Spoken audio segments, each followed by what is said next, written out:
Hi, welcome to my social commentary video on Charlotte Temple by Susanna Rowson, one of the most progressive novels from American literature and remained on the bestseller list for years. I'm going to start with a quote for us to ponder throughout the course of this video. I never think of the future, but am determined to make the most of the present. Found on page 10 in Charlotte Temple. Charlotte Temple, I'm quite sure, was me in a past life.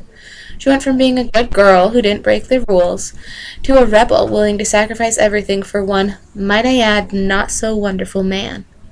Charlotte and I were two kindred spirits. In 2014, my loser wasn't a soldier, though. He was just a scumbag that I met and thought was the one for me because I thought I could fix him.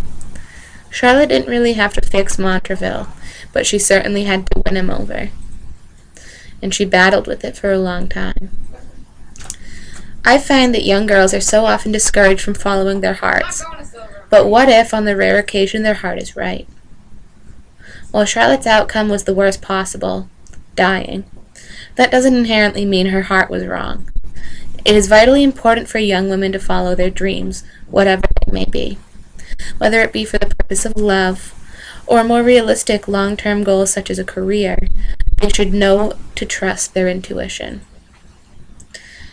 I think that in 2014, girls are discouraged from following their intuition, whether it's from media messages, where some girls might want to eat a cheeseburger, but do they see Kim Kardashian eating a cheeseburger? No, not really. And Kim Kardashian is the ideal, so that discourages the girl's intuition that a McDouble isn't such a bad idea. It was questioned in class whether Charlotte was a victim of patriarchy or herself, but I think the better question is, does she have to be a victim? Why do young women have to be a victim? She didn't, and we certainly don't. We just have to have within ourselves the courage to stand for our gut feelings. Sometimes our gut feelings are wrong, and sometimes we have to live and learn. A lot of us pave the road to hell with nice, good intentions, then we sprint down that road afterward until we wind up at rock bottom. Charlotte kind of wound up at rock bottom too. I mean, does it get much worse than dying without justified love, without the one you love knowing that you're dying until after, when he finally realizes how much he loves you? No, it really doesn't get much worse than that. And luckily in 2014, that's not usually the case. However, Charlotte was a confused girl who had so much going on and just wanted to be Montreville's love. She desired him to love her half as much as she loved him, but she would never win that because girls with good intentions quite often finish last, especially in Charlotte's time. Another quote from the book. The rose of youth soon fades when watered by the tear of affliction. Young girls are so innocent and so beautiful and so pure until they fall in love. When they fall in love with the wrong person, like Charlotte did with Montreville, they're never the same. I know I'll never be the same after my first love. I thought I was going to spend the rest of my life with this guy who really just used me, and I was willing to give everything to him because of the attention, and on my part, the love was real. However, I soon found out that it was not a mutual feeling, and that's where the affliction came, and I wound up at my own rock bottom, and I had to climb my way out. Luckily, I did not end up like Charlotte, dead.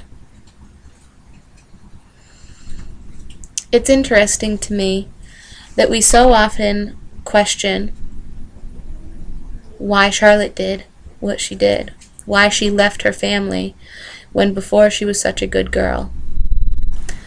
She had a feeling and she followed it.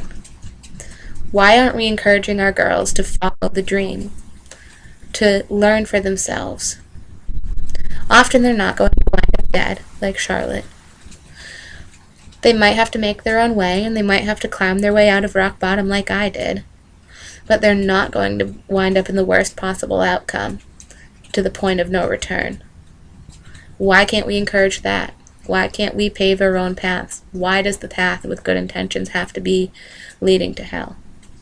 I ask myself all of these things every day when I see girls who just want to figure it out, but they don't have the support. And without support, what can you do? Well, you should be able to do lots of things. The popular song by Oliver Goldsmith in 1766 went like this. When a lovely woman stoops to folly, and finds too late that men betray, what charm can soothe her melancholy? What art can wash her guilt away?